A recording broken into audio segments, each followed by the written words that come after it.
Take one last breath. You're about to shut to your dead. You're about to shut to your. What's up guys, my name is Jeremy and welcome to a Diablo 3 patch 2.6.1 Season 12 Crusader build guide. This week we're going to be deep diving into the Captain America or Blessed Shield Crusader.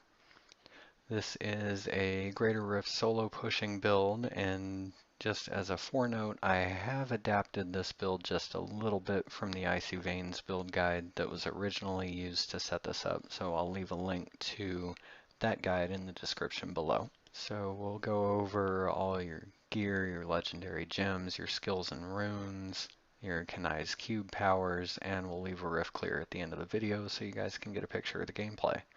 So without any further ado, let's get into Captain America. We're going to start off with the Armor of Akan set. We'll be using 6 of the 7 pieces of this set: the head, shoulders, hands, chest, legs, and feet. We'll be skipping out on the amulet slot to work in the Endless Walk jewelry set, the Compass Rose, and Traveler's Pledge, which says while moving, damage taken is reduced by up to 50%, and while standing still, damage dealt is increased by up to 100%, and you can see the damage buff stacked up down here. And as I start moving, you'll see it start to tick down, and the damage taken buffs start to tick up, and there it is at 50%. For the other ring slot, I'm using the Convention of Elements. Gain up to 200% increased damage to a single element for 4 seconds. This effect rotates through the elements available to your class in the order of Arcane, Cold, Fire, Holy, Lightning, Physical, and Poison. So for a Crusader, you'll be looking at Fire, Holy, Lightning, and Physical. For the belt slot, I'm using the Vigilante belt to help ease some of the bad cooldown reduction rolls I've gotten, and it provides just a little bit more stability to the build. This build does require a 56% CDR breakpoint. You can get away with a flat 56%, but I would recommend going just a little bit over. You can see here I'm at 56.69%, and the 56% is the absolute minimum you would need to keep your Akarat's champion at permanent uptime. We'll get into the reasons for that in just a minute. Our weapon is the Gyrfalcon's Foot, which removes the resource cost of Blessed Shield and increases its damage by up to 350%. Our shield is the Jikang Board. Blessed Shield ricochets to 6 additional enemies and has its damage increased by up to 300%. For our wrist slot, I'm using the Akan's Manacles. Blessed Shield damage is increased by 500% for the first enemy it hits. Now let's take a closer look at the Akan set. Our 2 set here reduces the cost of all abilities by 50% while Akarat's champion is active. The 4 set reduces the cooldown of Akarat's champion by 50%. And the 6 set, while Akarat's champion is active, you deal 1500% increased damage and take 50% less damage. And that's why it's so important to keep the permanent uptime on your Akarat's champion. And the reason for always going over that 56% is even if there's just a second or two of downtime between your casts of Akarat's champion, it opens a window for some really nasty and inconvenient one-shots. So let's take a look at our Kanai's cube powers. Our weapon slot will be taken up by Akan's Leniency. Each enemy hit by your Blessed Shield increases the damage of your Blessed Shield by 20% for 3 seconds. Our armor slot will be occupied by the Aquila Cuirass. While above 90% primary resource, all damage taken is reduced by 50%. And thanks to our Gyrfalcon's Foot, you can stand here and throw your shield all day long, guys, and never have to worry about losing that buff. And just as a side note, doesn't that kind of look like I'm throwing a T-bone steak there? Like, I hope the mobs are hungry, because I'm going to be feeding them. Like, force feeding them. For our jewelry slot, we're using Unity. All damage taken is split between wearers of this item, and we'll have a unity on our follower coupled with an immortality relic. That part is really important because if your follower dies, then you're not going to have that split damage. For our legendary gems, I'm using Bane of the Trapped. Increase damage against enemies under the effects of control impairing effects by a percentage. And rank 25 effect, gain an aura that reduces the movement speed of enemies within 15 yards by 30%, and this is a close to mid-range playstyle build, so you should have no trouble setting off that rank 25 effect. I'm using Bane of the Stricken. Each attack you make against an enemy increases the damage it takes from your attacks by a percentage. The rank 25 effect gained 25% increased damage against bosses and Rift Guardians. And for my third gem, I'm using Esoteric Alteration and gain a percentage of non-physical damage reduction. And while below 50% life, your resistances to cold, fire, lightning, poison, and arcane are increased by 75%. So for our skills, we are using Blessed Shield with Combust. Hurl your shield, dealing 430% weapon damage as holy, plus 250% of shield block chance as holy damage. The shield will ricochet to 3 nearby enemies, and thanks to our Jikang board, that is increased to 9. The Combust rune causes the shield to erupt in flames and has a 33% chance to explode on impact, dealing 310% weapon damage as fire to all enemies within 10 yards. So that's where our AoE ability comes in. I'm using Steed Charge with the Draw and Quarter rune. You mount a Celestial Warhorse that allows you to ride through enemies unhindered for 2 seconds. And the rune binds 5 monsters near you with chains and drag them as you ride, dealing 185% weapon damage as holy every second. This is mainly used for positioning, like dragging white mobs to elites or dragging one elite into another one to create density. We are using Iron Skin with the Steel Skin rune. Your skin turns to iron, absorbing 50% of all incoming damage for 7 seconds. I'm using Consecration with the Bathed in Light rune. Consecrate the ground 24 yards around you for 10 seconds. You and your allies heal for 48,278 life per second while standing on the consecrated ground. For my law, I am using Laws of Valor with the critical rune. The passive effect grants you and all allies 8% increased attack speed. The active effect grants 15% increased attack speed and 50% increased critical hit damage for 5 seconds. And of course, to fit in with the Akan's armor set, we are using Akarat's Champion with the Prophet rune. You explode with the power of your order, increasing your damage by 35% and increasing your wrath regeneration by 5 for 20 seconds. The Prophet rune gives you 150% additional armor while Akarat's Champion is active, and gives you a cheat death. The first time you take fatal damage while Akarat's Champion is active, you will instead be returned to full health. Now that effect triggers first in the chain of cheat death effects.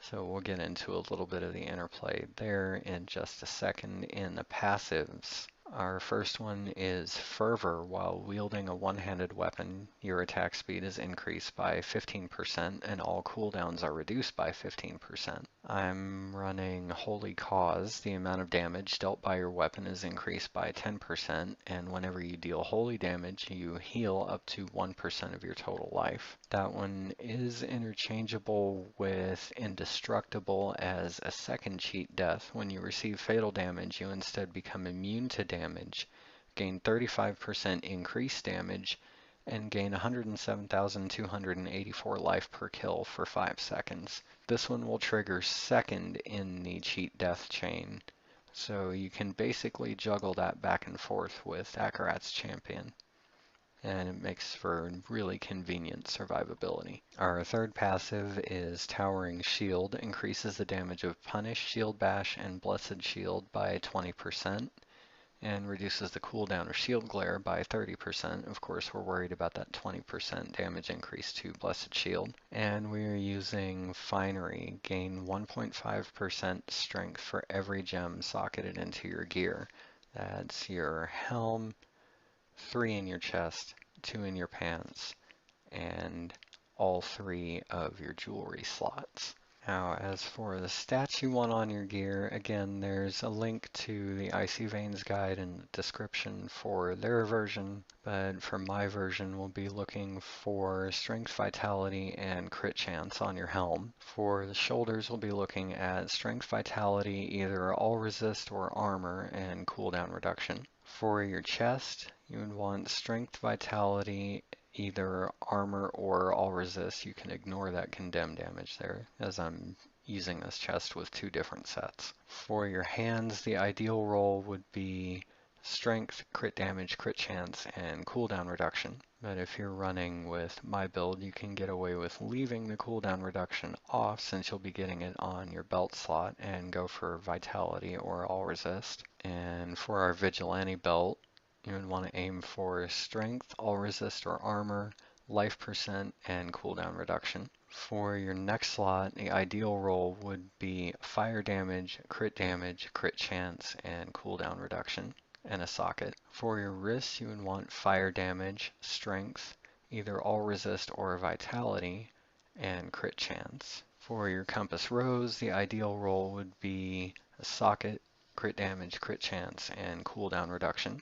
For your convention of elements, again, ideal roll is socket, crit damage, crit chance, and cooldown reduction. For your legs, you would want strength, vitality, armor, or all resist. For your feet, you'd want strength, vitality, armor, and blessed shield damage. If you can manage to work move speed in there, go ahead and do that, but make sure you get the toughness and the damage stats first. For your shield, ideally you would want strength, vitality, crit chance, and cooldown reduction. And for your weapon, you would want a high damage range, strength, attack speed, and cooldown reduction. And that about covers this guide. I want to thank you guys for taking the time out of your day to watch my video.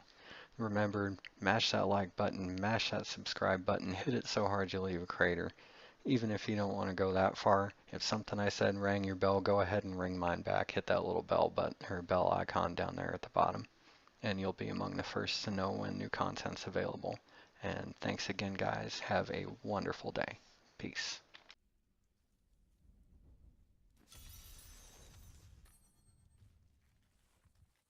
Brave the rifts, and you will be well rewarded.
patience.